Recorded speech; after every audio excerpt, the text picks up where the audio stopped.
Okie dokie. You're on. Okay, welcome everybody. This week it's Blended Families Week 5 of 12. We're going to be talking about the spousal relationship. That's husbands and wives, if anybody was wondering. But Carol's going to go over some announcements that she has, and then we'll get into the teaching. Towards the end, we are going to be playing a video that's 12, 13 minutes or something like that. So I'm going to erase what's on this board, do the video, and then do what's on the other board, and then wrap it up.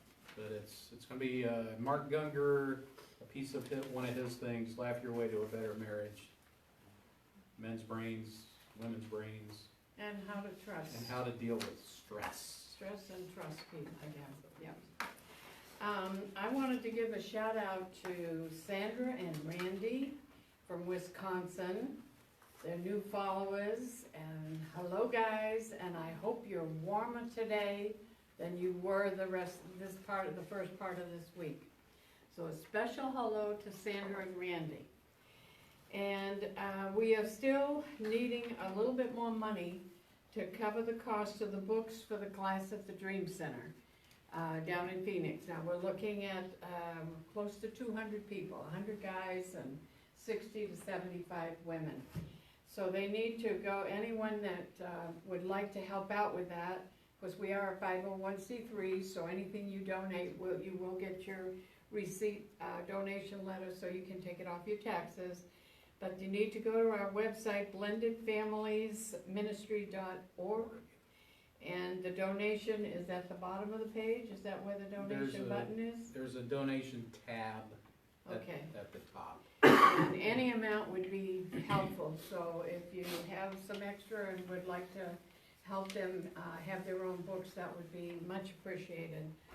And they can even use the donate button on this particular Facebook page. Oh, okay, great. And then we will be doing a one-day training for premarital sometime in March, between the middle to the end of March, but I will announce that date next week. Of course, that will be here in Phoenix, and we don't do that live yet. That's kind of something we can't, kind of keep everything private. But we do have a one-day training for you pastors and leaders from different churches out there. Contact us and we can give you some more information on that. We have taken our 12-week classes and reduced it down to an 8 or 9 hour day program to get it all done, and it works very well.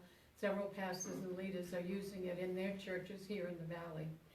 And that was kind of all I had, other than we had a few things that happened this week. Some special prayers were needed, and when we did our radio show, we used to reach out to everybody at the end of the show. Reach out and make somebody's day special. You don't know what's going on in their home or in their lives, and one of our daughter's friends committed suicide the other day, and it was quite devastating. So it just reminded me again that we need to be thinking of others, not just our own issues that we have. So reach out with a handshake or a hug or even just a smile, and tell people that you appreciate them being there and good to see them and whatever. So I will leave the teaching now to Larry. Thank you. All right. Okay. This is another one of my favorites, especially when I get into the waffles and spaghetti part. But this is all about the spousal relationship. This is husbands and wives for the most part. But it's always good to start in the beginning.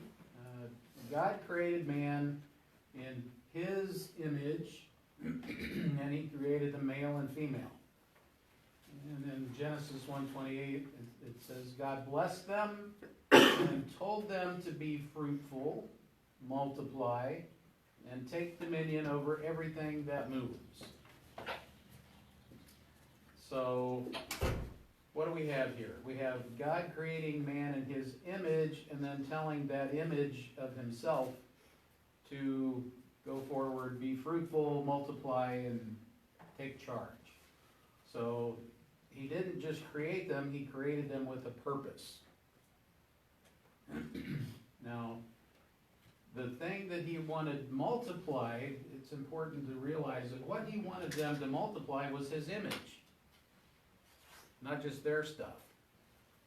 It was his image that he wanted multiplied all over the planet that he had created.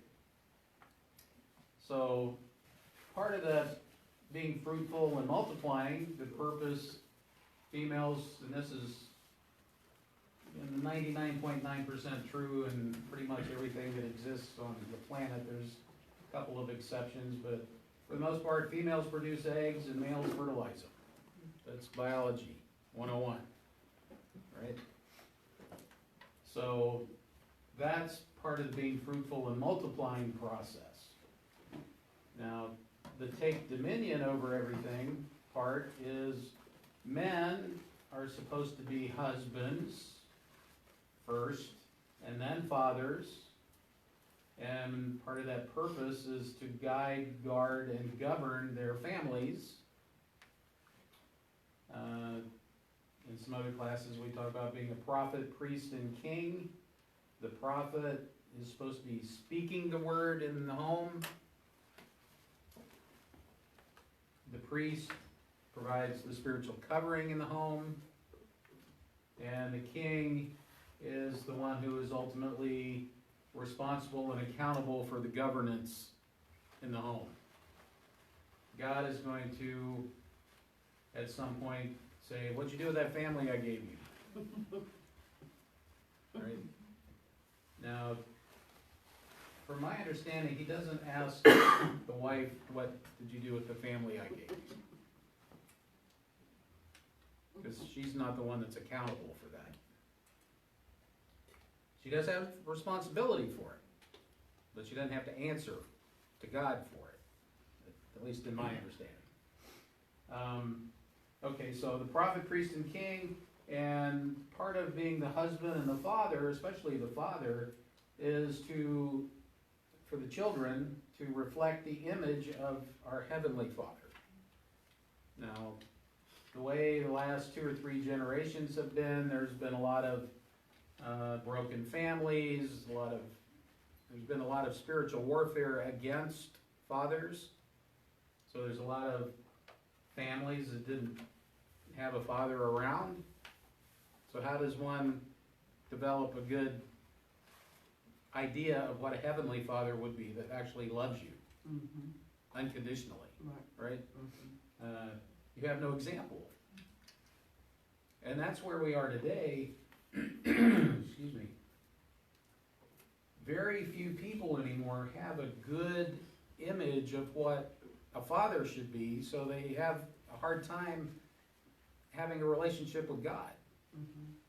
Because I know God is this thing out there and he created the universe and all this kind of stuff, but they don't understand how that father loves his children and wants to bless them and corrects them when they do wrong, and all that kind of stuff. So it's really important for the fathers to be godly fathers as well as husbands.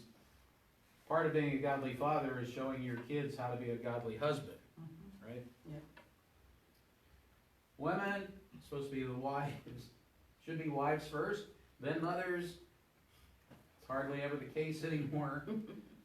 But they're supposed to be the queen, because they're number 2 in charge. When the king's not there, the queen is in charge. Okay? Teachers, supposed to be nurturers. They train up the kids, they take care of the kids, all that kind of stuff. Complementors. God gave us men, wives, as a gift, a helpmate, right? Somebody that will complement us, that has the gifts that we don't have. so that we can be better together than either one of us apart. You know, the sum is greater than the individual pieces here. That's what that's talking about. Somebody that's on your team, somebody on your side that's gonna try to help you win in life, not try to beat you. You said there's a difference between completing Right, and complementing. right. Yeah, this is not Jerry Maguire. You complete me, right? That's not what a wife is for, or a husband. Your spouse is not the one who is supposed to complete you. You're supposed to be whole Right. before you get into a relationship, right? Because God likes to multiply, and He wants to do a whole 1 times a whole 1, so He gets 1. Another whole 1, right? Oops. 1 times 1 equals 1. So a whole 1 times a whole 1 is a whole 1. Amen. A half times a half is a fourth. So when you start multiplying less than whole, things get even smaller. And we go through that a lot in the Beyond Divorce class. We want people to be whole so that they're ready for something that God has for them down the road. But if you try to get into a relationship and you're not healed and whole yet, you're basically just going to be sucking the life out of somebody else. And if they're not whole, you're just going to be exchanging hoses on a vacuum cleaner, kind of. You know. And those people become projects. And you Yeah. don't need projects. Yeah, who needs a project, right? You get into a relationship to have to be blessed, right? To have an abundant life. I wanted to add something about, how the children, how you model. I remember someone saying the best way for kids to know that their love is how the parents love each other, how they see the dad loving the wife. Mm-hmm. Yeah, exactly. So modeling that for the kids. It was like Pastor Brad was talking last night at the service, How do you know somebody's a Christian? Right. Because they love people. They love their neighbors, right? Okay, so wives should be complementors. We're not looking for completers because we should be whole to begin with. The other thing is they should be builders of their husbands, right? Which is kind of like being the complementer, but this is like, and it's not, hey, you got nice hair today. I mean, that's not the kind of compliments I'm talking about here. Or you got, your eyes are pretty, or, whatever that is. It's somebody that comes alongside and helps you do the job that's being done, and, they're just helping. But the complementing part is this part, the builders of their husbands. One of the Proverbs says, the wise woman builds her house, but the foolish one tears it down with her own hands. And in words. And especially words, yeah. And we'd like to say, you end up with the kind of marriage that you build. And there's 2 kinds of marriages, one made in heaven, one made in hell. And you get the one you make. Right. Yes. It's not somebody else's fault, Right. right? You gotta own this stuff, right? You own your stuff, let them own their stuff. Don't be messing in other people's stuff. Larry, where's that scripture at from Proverbs that the woman? I think it's, seems like it's maybe 17, somewhere in 17. Not 100% sure, but it's in Proverbs, I know. Yes. Could be 14. Okay. Pretty sure it's in the teens. Okay, so God created man in His image. He wanted His image to be multiplied over the planet. Basic biology, some more in the purpose of what men are supposed to be doing, women are supposed to be doing. And then we look at 1 Corinthians 7, 1 through 7. That's where it really says there should be one man and one woman. That's what marriage is. It also says your body is not yours. when it comes to that sexual relationship. Do not defraud one another. And the wife's body doesn't belong to her, it belongs to the husband, and vice versa. So your body belongs to your spouse, is what it's saying. And we also understand that God intended marriage to be entered into by two people who are virgins, right? Yep. God is all against sexual immorality. So, and I think most of us have probably been there, done that, but we understand now there's always these comparison. Yeah. That's oftentimes a problem, you know.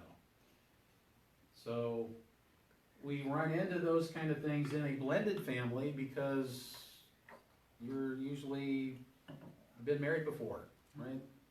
So hopefully that marriage got consummated somewhere along the line. So that is not really a possibility, but it is possible to do a spiritual reset, right?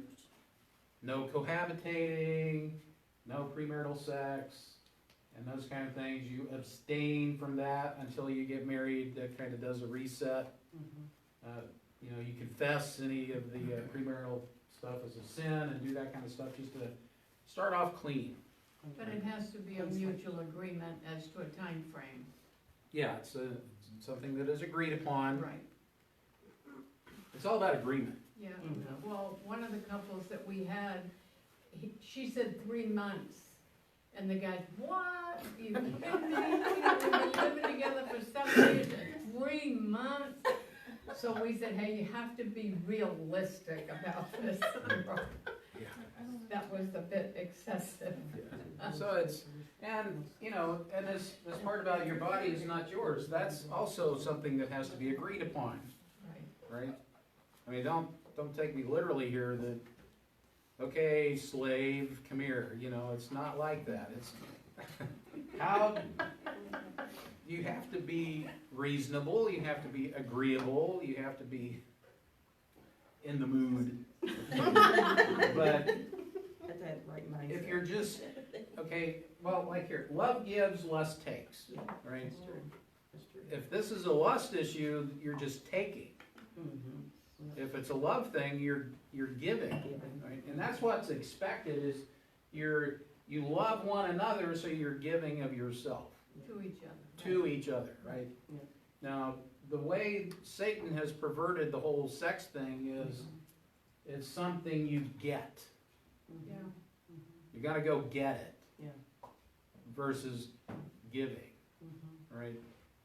And that's where we are today. There's so much, you know, pornography and all this other stuff. Everything has been perverted to where it's just a commodity, you know, something you just go buy or sell, and that's just lust. Yeah. Which we have lust of the flesh, lust of the eyes, and the pride of life. Those are the 3 major sins, right? Everything stems out of those. Just break it down. Love is something you're giving. And that was part of what they were talking about last night is love, right? Love never fails, but love gives. You know, the whole lust issue is you're trying to get something for yourself versus giving of yourself. That's good. Right. Okay, it's 9:34. Okay, I'm going to take a minute to get this video thing set up and erase the board so we can show this on the thing. And then we'll do that. It's 12 minutes or somewhere in there. All about how people's brains work. And it's really good to understand that. When you understand how your spouse's brain is working, how they process information, it helps you understand what's going on. So let me go do that.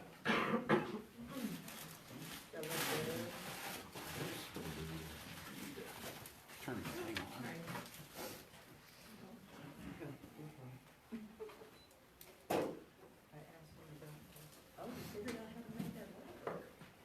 You figured out how to do it.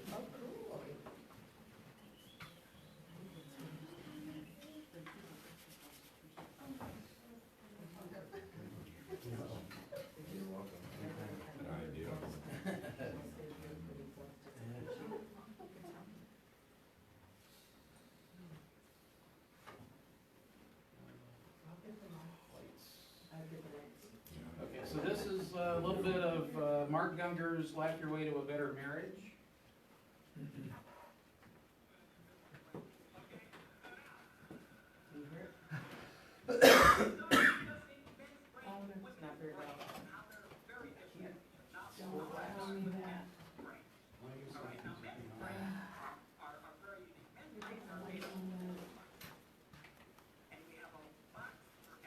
can't hear.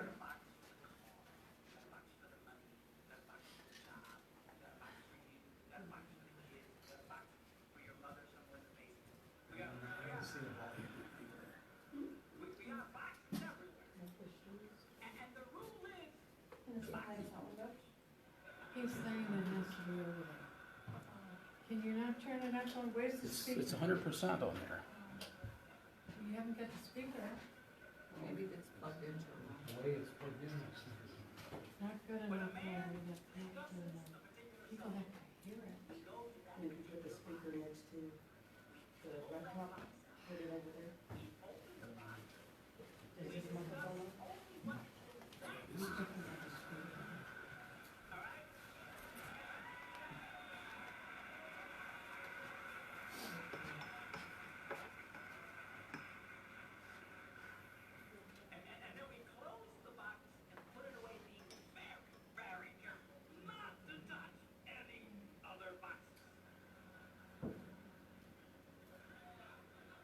Mary, that's not doing a thing.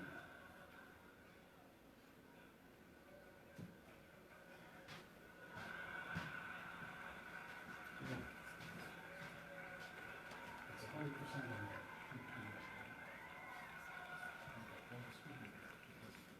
Then we should not have used that. We should have put the speaker. Sorry, my Catholic upbringing got in there for a minute, but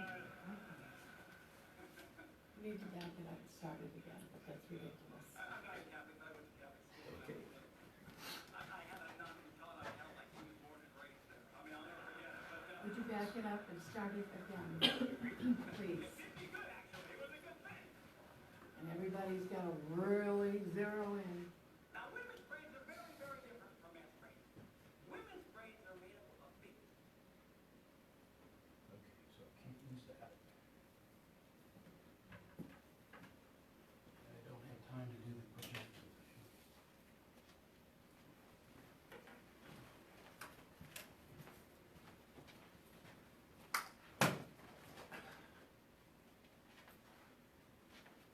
You gonna do the laptop?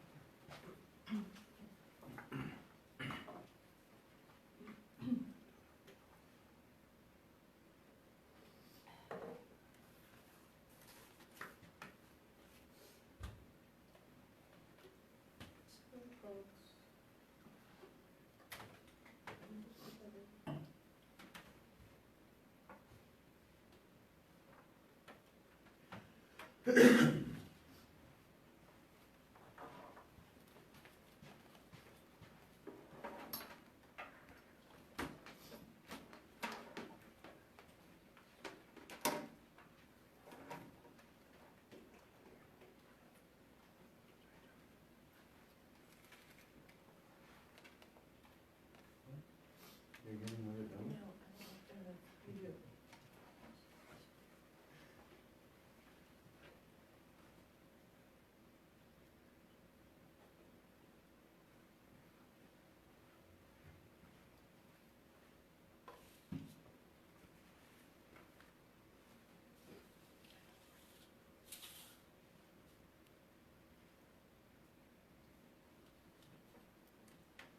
Technical difficulties.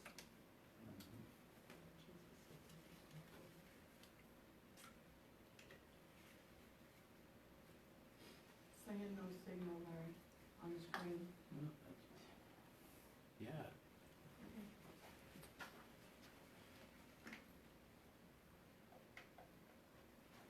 So now I guess we're watching it through the thing, your little thing? Do you have the remote for the projector? Huh? Do you have the remote for the projector? He does, somewhere. There should be a volume on it, so. Remote. We keep changing how we do it, I apologize, we think we get it all figured out and then wanna try it a different way, so.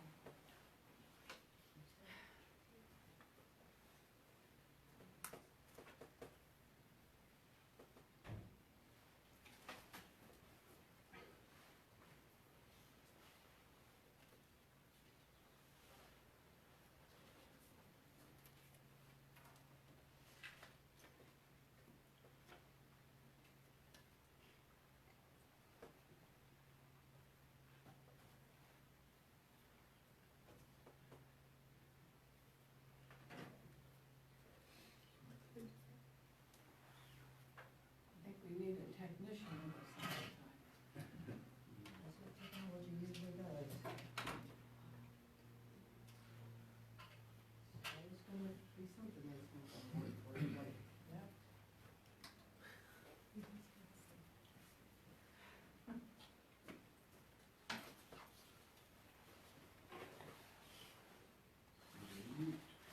Supposed to make our lives easier, but sometimes it's more frustrating. Definitely. Old school.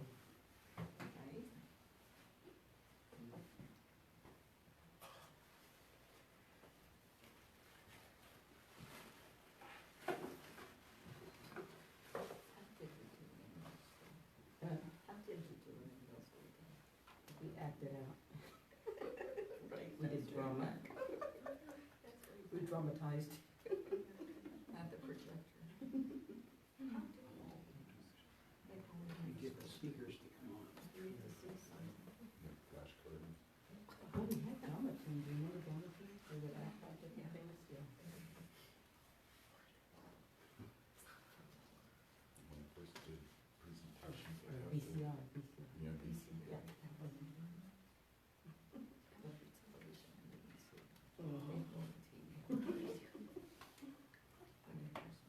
When we're doing presentations, I have to take it, put it onto a slide, and then use old slide projectors. The clay, yeah, slides and. Before PowerPoint. Mhm. Bless you. Thank you.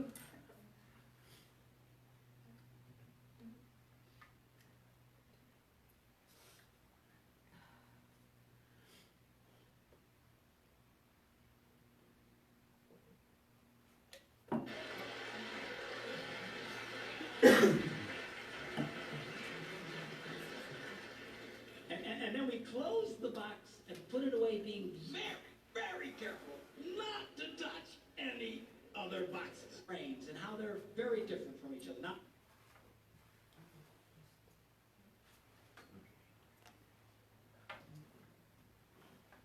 well, you fill in the blanks. Okay, so now we're going to start discussing men's brains, women's brains, and how they're very different from each other. Now, I want to start with men's brains. All right, now men's brains are very unique. Men's brains are made up of little boxes. And we have a box for everything. We've got a box for the car. We've got a box for the money. We've got a box for the job.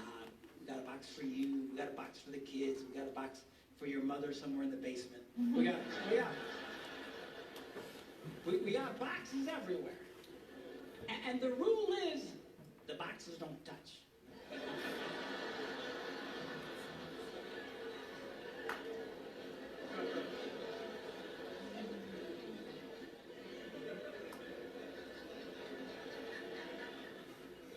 When a man discusses a particular subject, we go to that particular box, we pull that box out, we open the box, we discuss only what is in that box. All right?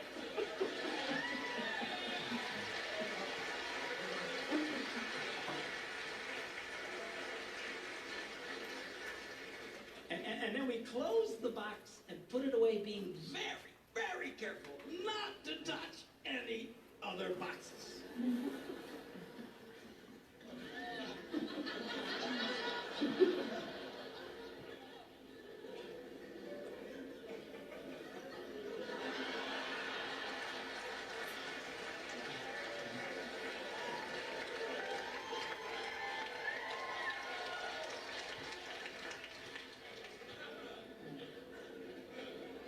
Sorry, my Catholic upbringing got in there for a minute, but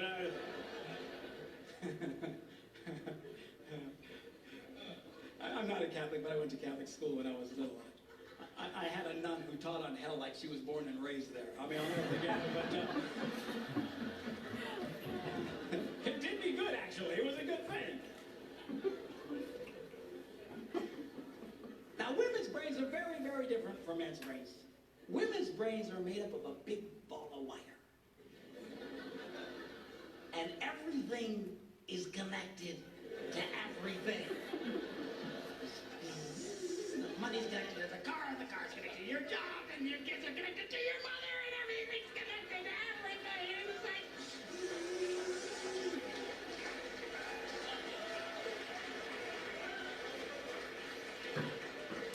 It's like the internet superhighway.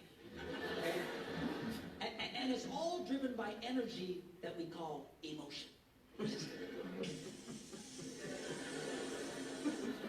It's one of the reasons why women tend to remember everything.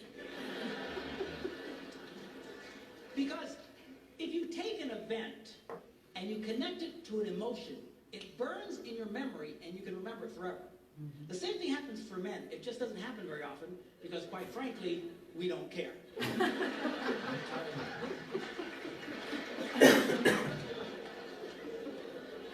Women tend to care about everything.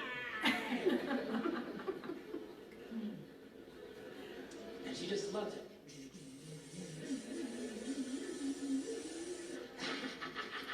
Okay?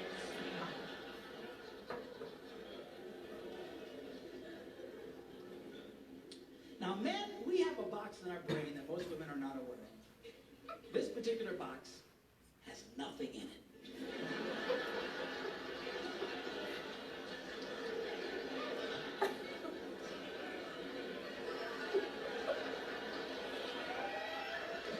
It's true. True. In fact, we call it the nothing box.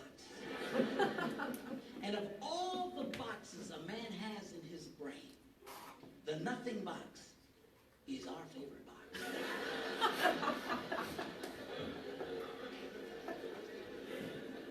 If a man has a chance, he'll go to his nothing box every time. That's why a man can do something seemingly completely brain dead for hours on end. You know, like fishing.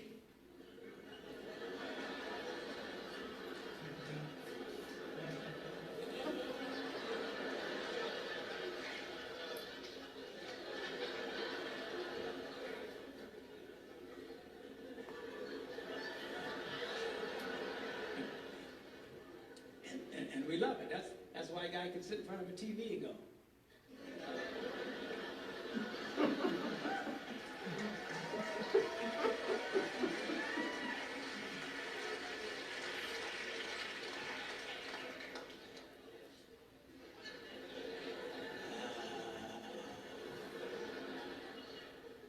It close.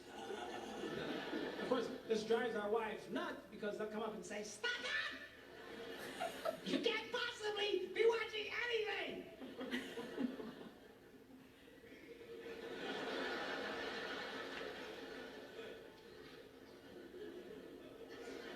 I'm not.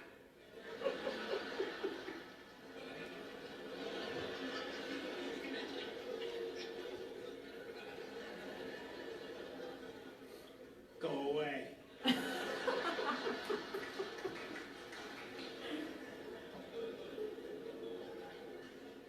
Now, they've actually measured this. The University of Pennsylvania a couple of years ago did a study and discovered that men have the ability to think about absolutely nothing and still breathe.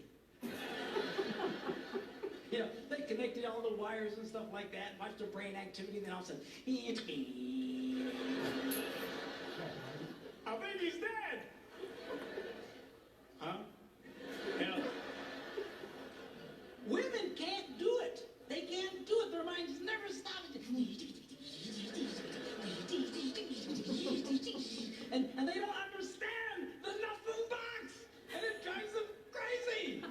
Because nothing drives a woman more crazy or makes her feel more irritated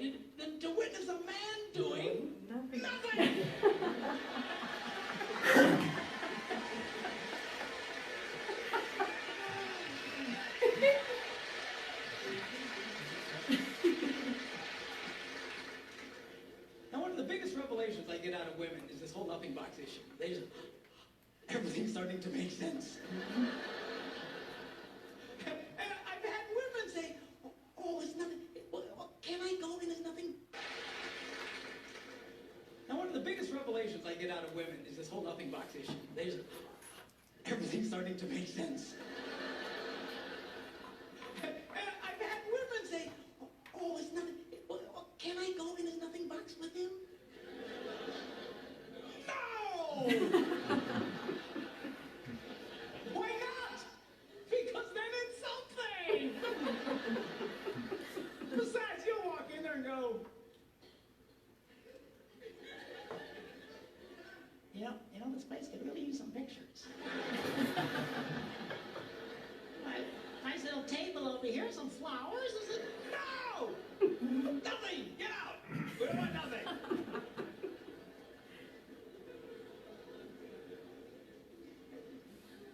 Now this handles the way men and women handle stress. Okay? When a man is stressed out, all he wants to do is run to his nothing box. This is how we unwind. The last thing we want to do when we're stressed out is talk about it. We don't want to talk about it, we just want to.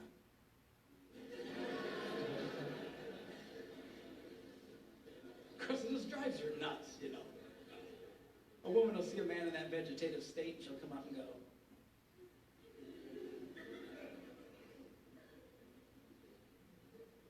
what you thinking about?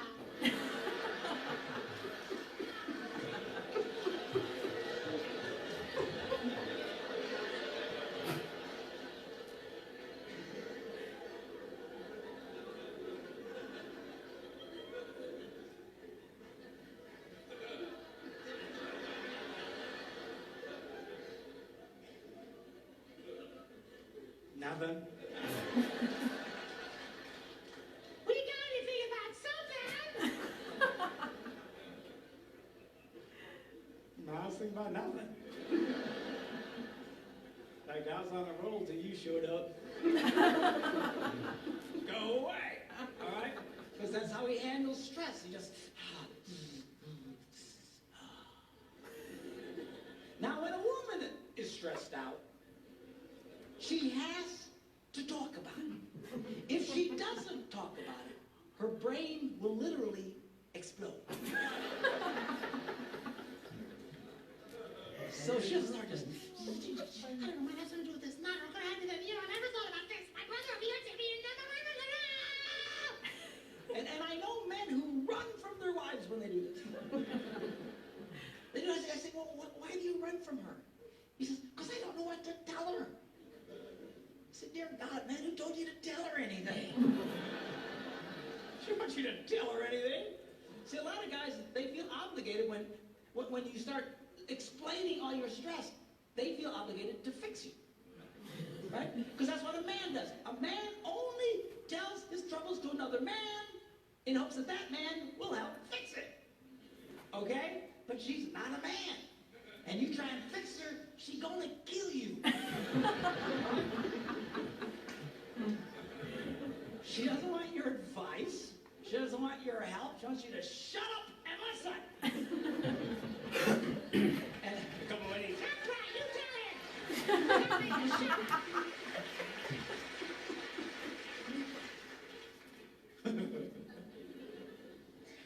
They like that. Now, I had one guy tell me, he said, man, if she just tell me how she feels. I said, she doesn't know yet. So what it is, that's how she figures out how she feels by connecting this wire to that wire, this wire to this other. Now, because they love each other, they offer to each other their answer, their solution. A man senses his wife is stressed out. He loves the girl. He offers to the girl his best and finest solution. We're just quit talking about it.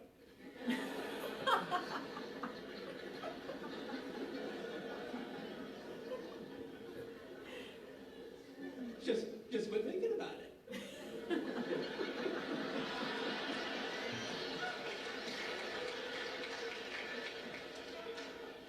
that's when she starts reaching for the knives and stuff. I'm gonna stab you if you keep it. Okay? Now, a woman, she senses her husband's all stressed out. She loves him. Therefore, she offers to him her best and finest solution. Talk to me.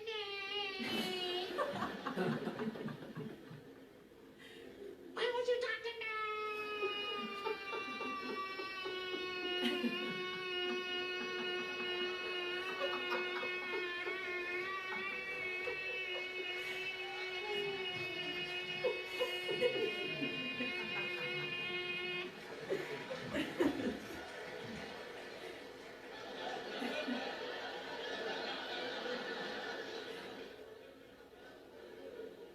Go away.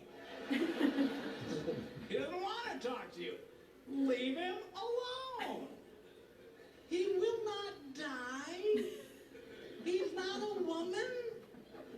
I know you've got to talk it through or you're going to be twisted inside. He's not like that. Leave the boy alone. You tell he's stressed out, just let him go to his nothing box. Just stay away. How do we know that to be true? Amen, sister. And I apologize for us not being able to put it on the screen. We thought we could use their new equipment, but obviously we don't know how to do it. We'll have to check that out for next time, but you get the points we were trying to bring out. And I believe you have that video on our website, correct, Larry? That anybody can go to? Yeah, I think so. And that's, again, blendedfamiliesministry.org, and just search the, things that we have on that website, and you'll see his videos there. But he is just a riot. He really is. He puts it so simple. You know, it makes you feel so stupid, but you know it's true. What he's saying is so true. So we love him. He's great. Anybody have any comments or suggestions regarding that video? What'd you think? Is that the first time you guys have seen it? What'd you think? It's pretty spot on. You agree with him? Yeah. Eric and Vanessa, is that the first time you've seen it? Yeah. She won't walk away. But that's where a lot of, yeah. That's That's the where first like- time you guys have seen that? Yeah. Rosa, this is the first time you've seen it? Yeah, What'd you think? I thought it was very correct. Very correct. I think- Kelly and Deborah, you guys have seen it Yeah. before, and of course Yeah. Karen Well, has. but I she will helps give us one teach. piece of advice. Okay. We've seen it before, but you need to see it consistently so that you can remember. You pick up, I yeah. just went through that yesterday. I was talking to him and he wants to solve something for me and I look at him, I say, no, I'm not. Oh, this big solution that you got, and I look at, no, I'm not. So we have to watch it over and over so we remember. Well, it's, probably seen it 20 times now. Yeah. It still makes me laugh. It's Yeah, still it funny, does. yeah. It's so true. It's, there's so much truth in it. Yeah. And, you know, back in week 3, we're talking about celebrate your differences, right? Mm-hmm. This is part of that. You have to realize men and women don't think the same. Mm-hmm. You know, so many times in counseling sessions, well, if they would just be more like me, Right. you know. Yeah. But it's not the way it works. So each of us process information differently. Yeah. You know, our emotional quotients are different. How we perceive things are different. You know, how we react to things are different. You know, just men are men and women are women. You know, they just see things different. But as a married couple, or being in a relationship, you have to realize this person that you're with is different than you. Mm-hmm. And part of the marriage thing, the spousal relationship, is just taking the time to get to know this person, how their brain works, Mm-hmm. what their gifts are, and, you know, all that kind of stuff. One thing that I think he talked about it somewhere in his, like, 4-hour thing, is because the brains are different, and Pastor Leo used to teach on this. There's something that happens to a male baby in the womb. There's the testosterone chemicals do something to the brain and kind of rearrange how the networks work. That doesn't happen to the female babies. So really what happens is as men, we tend to use 1/2 of the brain at a time. We get to use both halves, but just not at the same time as much. So, give us a break, we're sort of brain damaged from birth. So that means women are smarter. Well, not necessarily. They just get to use, they're using more of their brain to connect everything to everything. Larry, Yeah. one of the things talking about that, just quickly, I grew up with 6 sisters. However, I was close to my dad. I was the son he didn't have. Okay. So, and I was telling Kelly when we were watching that, well, I love fishing, cause, I used to do that. Well, there's certain things that the men's brain, and what I realized is that the more time you spend with that person, the more you compliment. It becomes, I like visiting the empty box every once in a while alone by myself. And that's because the more time you spend and the more years, you'll understand and you'll compliment one another and say, hey, I can visit that site, I don't mind doing that. And I attribute mine to growing up around my dad. Right. That it's learned behavior, or you have a better understanding or compliments one another on that. Right. Yeah, very true. And, this is very general. Obviously there's exceptions. Some ladies, their brain works more like a guy.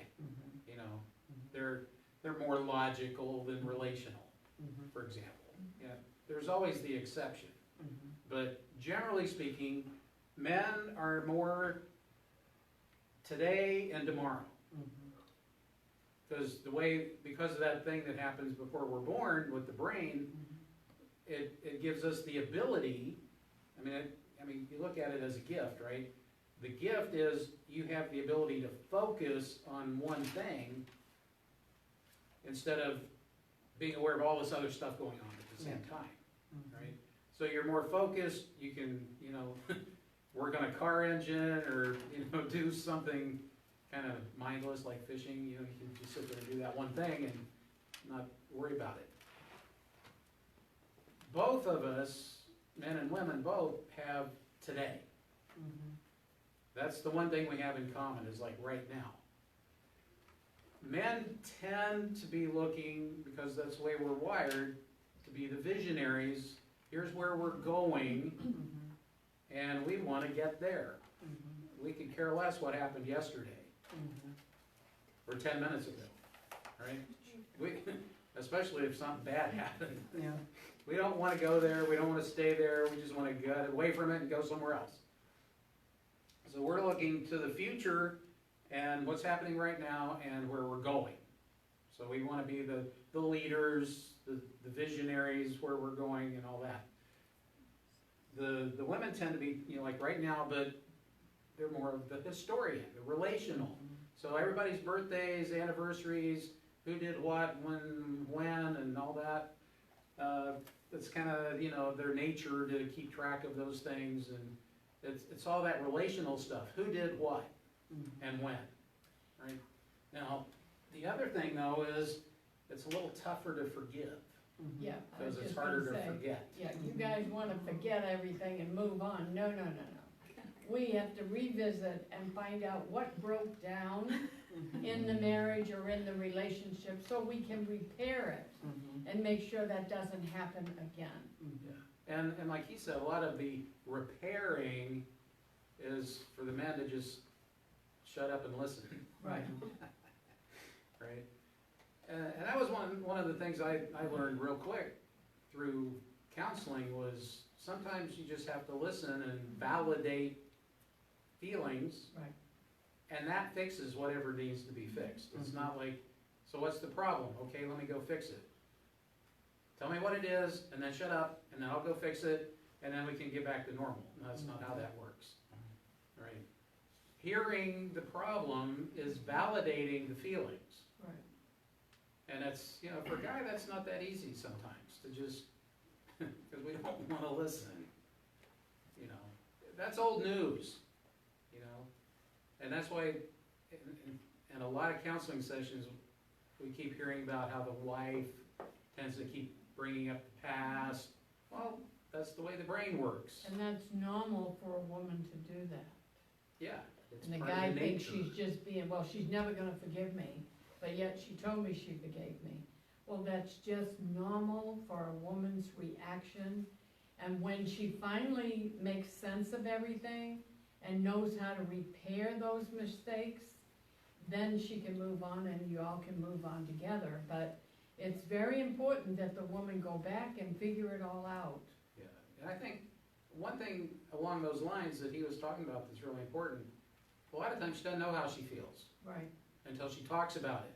And then she kind of figures out, okay, well, that's how I feel about that. Well, then, once she figures that out, then she can kind of figure out what to do with the feelings, Right. right? Forgive, not forgive, hold a grudge, you know, whatever it's going to be, Or for a trust- time. Or trusting again, which is the hardest Yeah. one to Yeah. redo. Right. So, men tend to be today and tomorrow, and women tend to be today and yesterday, just because of the way the brains are made. Okay, Ephesians 5:21 to 33, that's basically from 21 to the end of the chapter. And it starts there at 21, it says, submitting yourselves one to another. Okay? You're equals in value, not in purpose. Okay? Big difference. God sees you as equally valuable. One is not more valuable than the other. But you don't have the same purpose. And part of what's going wrong in culture today is everybody's trying to be the same as everybody else in purpose. What they really want is equal value, but they're trying to become equal in value through what they're doing. They don't seem to understand that because God has been eliminated from so much of everyday life, they don't understand they're created equally in the eyes of God. So their whole basis for being equal is way off. They're looking at it, paychecks, jobs, performance, you know, and all that. Well, they missed the whole point. But in this one, it's submitting yourselves one to another. You're equal in value, not in purpose, and not equal in performance. It also is, you know, put each other before yourself. It's mutual respect. You know, I love you, I love me. We're good. But if you're not whole, then you're not going to see somebody else as being whole either. Because you're going to be the odds are you're going to be a whole lot more critical of someone else if you're not feeling you're all right. Because now you're looking, you're not okay, you're not safe with you, so you don't see anybody else as being okay. So they start picking at them. Okay, husbands, love your wife as Christ loved the church. Well, the church is the bride of Christ, and he died for her. Pretty high standard. It's kind of scary, right? But one of the other scriptures is, there is no greater love than to lay down your life for a friend, right? Which is, you hear so many stories of guys in the military, you know, somebody jumps on a hand grenade or something just to save 2 or 3 other guys, you know. That's true love. Is, but you can't really do that if you don't know where you're going. If you have a strong belief that whatever I do here is just temporary, and if when I die I'm going to heaven, then it's not as big a deal to give yourself up, because hey, you're going to heaven. Wives, okay, this is Ephesians 5:33 here. Husbands, love your wife as Christ loved the church. The church is the bride of Christ, and he died for her. Wives, respect your husbands. We do a thing, it's chapter 11 or 12, we talk about respect, and we do the big circle, and, you know, without love, she reacts, and without respect, and without respect, he reacts without love. But wives, respect your husbands, and that's based, in this scripture, it's based on position, not performance. We've heard it a lot of times over the years, well, if he would do this, then I would respect him. Mm-hmm. And So- husbands say the same things about the wife. Well, that's that circle, right? Right, Well, if she would respect me, then I'd love her, yeah, right? You do what you're supposed to do, then I'll do what I'm supposed to yeah, do. and that's not how God wants it. No, well, that's conditional love, Right. right? If you do what you're supposed to do, then I'll do what I'm supposed to do. But if you're not, then I'm not. Well, if you're not, then they're not either. God's not gonna bless the relationship.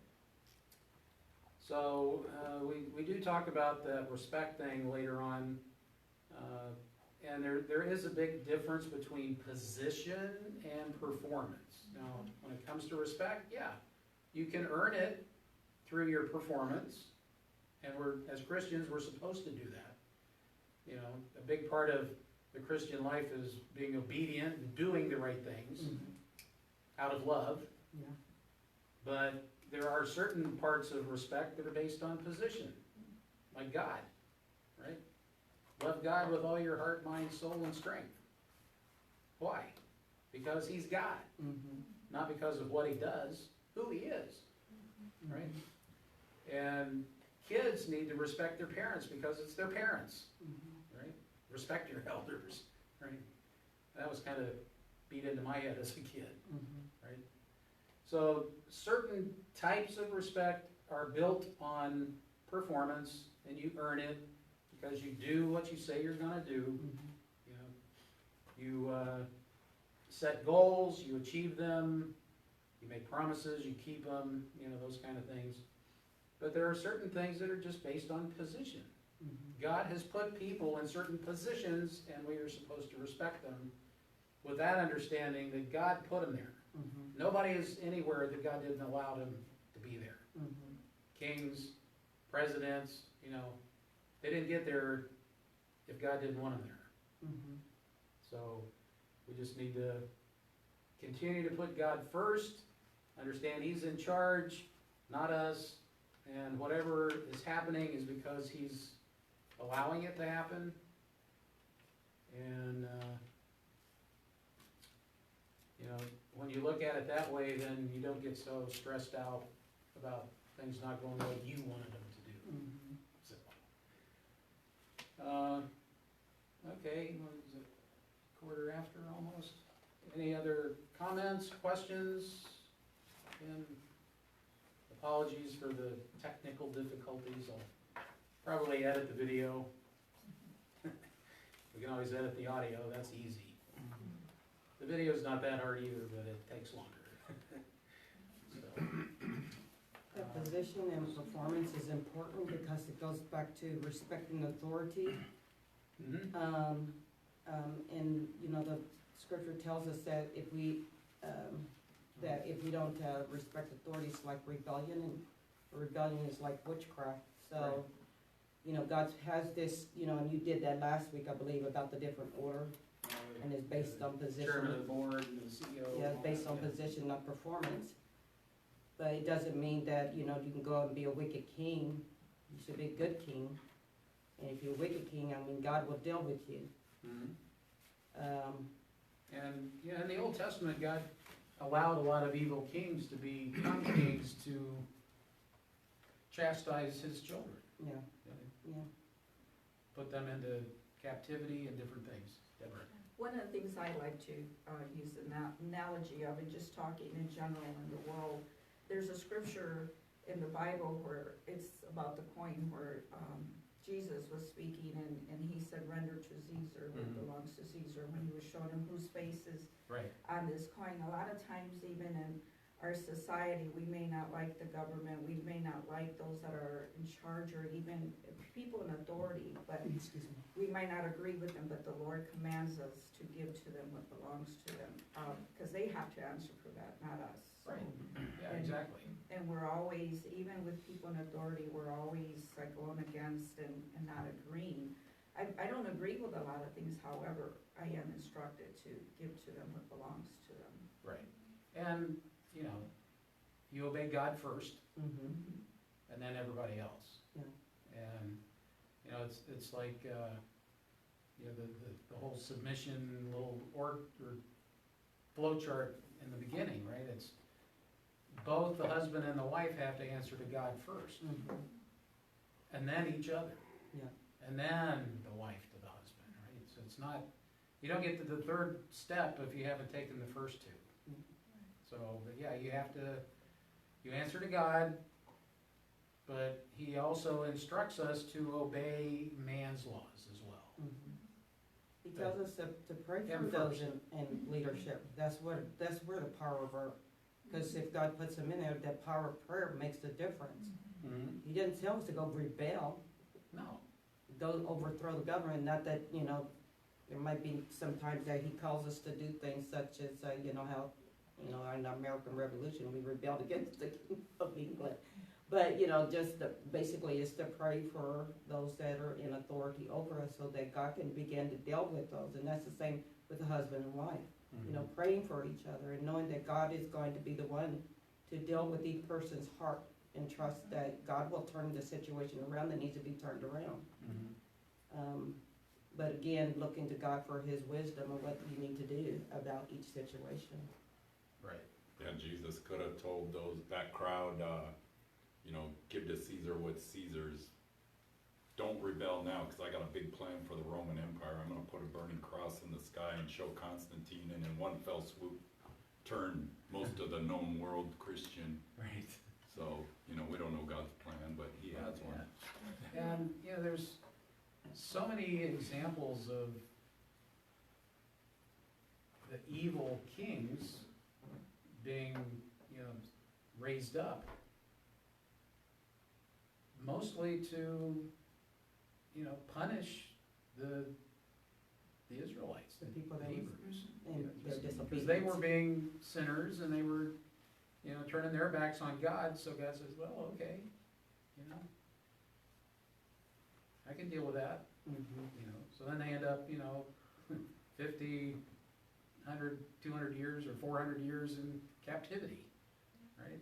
Mhm. And then God says, okay, that's enough, and then brings somebody along to get them out, but, Yeah. yeah. Okay, that wraps things up for this week. Next week is the vertical and horizontal, I think. I think so.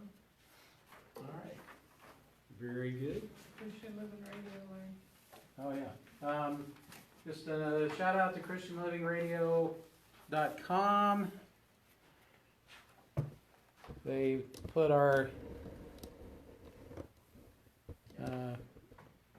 podcasts out there on their web radio station, and they put them on Spotify and iHeartRadio, and they're usually available within the week. So look them up and tell them we said hi. And we'll see y'all next week.